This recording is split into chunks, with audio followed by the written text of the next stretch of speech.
Oke, bismillahirrahmanirrahim. Assalamualaikum warahmatullahi wabarakatuh. Ya, baik. Bismillahirrahmanirrahim. Salatu wassalamu ala rasulillah wa ala alihi washabihi wa mawalah amma ba'du. Anak-anakku semuanya, minggu sebelumnya kita telah membahas bagaimana konsep berpikir dalam sejarah. Jangan lupa untuk terus dicek, ada konsep diakronis, ada konsep sinkronis. Untuk kali ini kita akan luring, gitu ya. Kalian cek di YouTube, ya. Oke, untuk kali ini sebelum menginjak ke materi utama, Bapak akan melanjutkan ke materi konsep kausalitas, ya. Mari kita mulai dengan bacaan basmalah. Bismillahirrahmanirrahim. Oke, sebelum ke konsep kausalitas, minggu sebelumnya kalian harus memahami dan jangan lupa contohnya ada konsep keberlanjutan dan juga konsep perubahan dalam sejarah. Kalau keberlanjutan itu ditandai dengan garis keberlanjutan ditandai dengan garis lurus, ya. Nah, keberlanjutan itu ditandai dengan garis yang lurus, ya. Namun kalau perubahan itu dengan zigzag.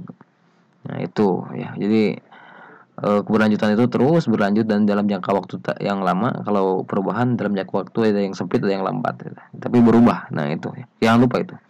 Oke, sekarang kita menginjak ke konsep kausalitas atau sebab akibat. Setiap peristiwa memiliki latar belakang menjadi pemicunya. Sejarawan Soeharto dalam buku Teori dan Metodologi Sejarah menyatakan bahwa dalam peristiwa sejarah terdapat sebab umum general cause dan sebab khusus direct cause. Sebab khususnya sering disebut dengan pemicu atau trigger, ya gitu. Nah, kalau misalnya ada sebab pasti ada akibat, intinya itu lah, ya. Itu konsep kausalitas sejarah itu pasti ada. Nah, kalau menurut Soehartono ada multi kausal atau kemajemukan sebab, ada seleksi kausal. Menunjukkan sebab tidak hanya tunggal tapi berdiri atas banyak sebab, gitu ya. Kalau seleksi kausal menyeleksi banyak sebab menurut hierarki tertinggi berupa sebab utama ultimate cause atau prima causa dari kesekian banyak sebab. Ya, contohnya apa?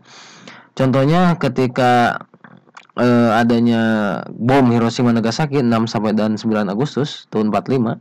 Nah, itu memang ada sebab akibat. Ya, sebabnya dikarenakan itu akibat dari efek Perang Dunia Kedua, ya, antara sekutu melawan ya, musuh-musuhnya seperti fasisme dan rejim-rejim Jerman termasuk Jepang. Sehingga dibom kota Hiroshima dan Nagasaki. Dan juga Jepang sebelumnya itu menyerang Pearl Harbor, pangkalan militer Amerika Serikat di Kepulauan Hawaii, ya. Nah, sehingga itu sebabnya akibatnya nanti ekonomi Jepang mulai hancur dan Jepang menjanjikan kemerdekaan terhadap negara-negara jajahannya seperti Indonesia. Nah, itu akibatnya. Itu ada sebab dan ada akibatnya. Itu harus dipahami. Konsep periodisasi, ingat, kalau kronologis itu urutan waktu. Misal 15 Agustus tahun 45. Nah, itu terjadi peristiwa Rengas. 16 Agustus terjadi peristiwa Rengas Dengklok. 17 Agustus proklamasi, 18 Agustus penyebaran berita proklamasi. Itu secara kronologis. Nah, kalau periodisasi berperiode atau pembabakan waktu atau pembabakan zaman menurut kajian sejarah, ya. Contoh periodisasi dapat ada tamati, lihat nih. Nah, itu lahirnya zaman modern, gitu kan, perjuangan merebut hegemoni, pembentukan negara jajahan 1800, penjualnya konsepsi. Jadi periode per periode, ya. Jadi dilihatnya per periode, ya, gitu ya. Contoh, ada zaman pra sejarah, ada zaman pra aksara, ada zaman Hindu Buddha, ada zaman Islam. Itu disebut dengan periode sejarah, ya, seperti itu.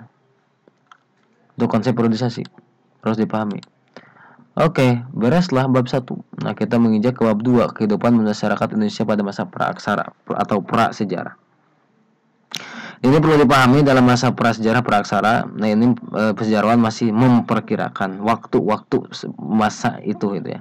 Jadi ini memang, ya, kita hargai saja pengetahuan umum dari para sejarawan. Dan memang kalau konsep dari kita, Bapak ingatkan lagi, kita adalah muslim semuanya. Yang pastinya manusia pertama adalah Nabi Adam alaihi salam, gitu. Dan memang Nabi Adam sebelum turun ke bumi, ya, itu bumi sudah ada, ya, sudah ada. Bahkan dalam tafsir Al-Quran Jalalain Dijelaskan memang malaikat pun mengurus bumi waktu itu ya. Seperti itu di bumi. Nah itu intinya ya, itu kehidupan manusia pada masa praaksara. Apa itu praaksara gitu ya. Menurut para sejarawan ya, praaksara itu definisinya disebut dengan dalam bahasa Inggris prehistory atau sebelum mengenal tulisan gitu ya. Pada masa praaksara disebut juga masa nirleka, tidak ada tulisan. Di masa nirleka atau praaksara ini berarti masa pada saat manusia belum mengenal tulisan katanya gitu ya, belum mengenal tulisan. Itu menurut para sejarawan ya. Namun wallahu alam, yang pastinya kita harus meyakini bahwa Nabi Adam alaihissalam dahulu manusia pertama di muka bumi ini itu oleh Allah diberikan ilmu laduni gitu ya. Wa 'allamal Adamal asma'a kullaha semua ardohum alal malaikah. Jadi Nabi Adam pun diberitahu oleh Allah semua nama-nama benda yang ada di bumi ini ya, namun wallahu alam itu berangsur-angsur ilmu pengetahuan memang ada gitu ya, seperti itu. Jadi Nabi Adam sudah mengenal benda-benda yang ada di muka bumi ini gitu, ya. Namun bagaimana itu, apakah sudah ada tulisan atau belum? Nah itu masih diperkirakan. Namun ini juga sejarawan menjelaskan ini disebutnya masa praaksara gitu. Seperti itulah. Yang pastinya Allah itu menciptakan manusia dalam sebaik-baiknya bentuk gitu. Sudah sempurna seperti Nabi Adam alaihissalam gitu ya. Itulah intinya. Itu nirleka. Progresi masa aksara. Nah, ini nanti kita akan bahas sampai masa Paleozoikum ya, pertemuan kali ini. Ada zaman geologi mengacu pada umur lapisan bumi, ada zaman arkeologi. Nanti zaman arkeologi juga akan dibahas. Zaman geologi atau disebut juga zaman zaman pengetahuan mempelajari tentang pembentukan bumi secara keseluruhan. Ada zaman Arkaikum atau Arkeozoikum, Azoikum, ada zaman Paleozoikum, Mesozoikum, dan Neozoikum atau Kenozoikum. Kalau arkeologi ada zaman Paleolitikum, Mesolitikum, Neolitikum, Megalitikum, dan zaman logam. Nanti itu akan dibahas semuanya ya. Oke. Bagaimana terbentuknya alam semesta? Menurut para ilmuwan meyakini bahwa terbentuknya alam semesta termasuk bumi berawal dari peristiwa Big Bang atau ledakan besar. Itu teori dentuman besar ya, Big Bang. Wallahu alam. Sekitar 13,7 miliar tahun yang lalu, ledakan tunggal ini menyebabkan lontaran materi dalam jumlah yang sangat besar ke segala arah penjuru alam semesta. Materi-materi ini kemudian mengisi alam semesta dalam bentuk bintang, planet, meteor, dan lain sebagainya. Maka menurut teori geologi, ilmu pengetahuan tentang pergerakan bumi, maka bumi dibagi menjadi 4 masa: Arkaikum, Paleozoikum, Mesozoikum, dan Neozoikum. Ya. Yang pastinya ini adalah salah satu tanda sifat wujud adanya Allah Subhanahu wa taala. Wujudu hadhil makhluqati. Adanya ini seluruh alam. Jadi intinya alam semesta ini sebagai tanda-tanda kekuasaan Allah. Gitu ya, termasuk kita, makhluk Allah. Ma siwallahu al-alamu, selain Allah itu alam dan fana, bakal rusak. Seperti itu. Termasuk dunia bakal rusak. Maka teori-teori ini menurut para ilmuwan, namun kita harus meyakini bahwa Allah yang menciptakan seluruh alam semesta ini dan isinya, termasuk kita semua sebagai hambanya. Mudah-mudahan kita diberikan ridho dan maghfirahnya Allah ya, amin ya. Kita pelajari aja ini sesuai dengan ilmu pengetahuan juga ya gitu.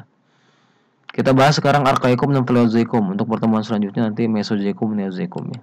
Zaman Arkaikum. Nah, ini zaman Arkaikum menurut para ilmuwan dan para sejarawan bahwa masa tertua ini disebut Arkaikum. Diperkirakan 2,5 miliar tahun yang lalu. Pada masa ini keadaan bumi masih labil, menyerupai gumpalan bola gas, dan kulit bumi masih dalam proses pembentukan. Selain itu, bumi ada tanda-tanda kehidupan, temperatur bumi masih sangat tinggi gitu. Masa Paleozoikum, masa ini berlangsung sekitar 500 sampai 245 juta tahun yang lalu. Kondisi bumi sudah mulai stabil ya, namun belum secara menyeluruh. Secara berangsur temperatur bumi mendingin dan mulai ada tanda-tanda kehidupan. Nah, pada masa Paleozoikum sudah ada tanda kehidupan seperti bersel satu mikroorganisme, ikan tabrahang, tribolobita, amfibi itu yang hidup di 2 tempat termasuk ganggang. Maka disebutlah zaman Paleozoikum itu zaman primer. Itu nanti ada zaman sekunder juga. Seperti itu.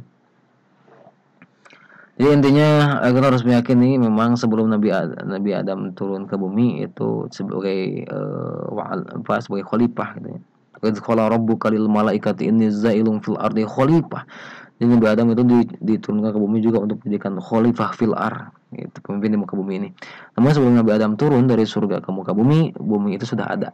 Nah, ini menurut para sejarawan ada zaman Arkaikum, ada zaman Paleozoikum seperti itu. Wallahu a'lam bishawab. Ya. Untuk pertemuan kali ini cukup sekian. Jangan lupa untuk di absen di bawah ya. Terima kasih atas perhatiannya. Wassalamualaikum warahmatullahi wabarakatuh.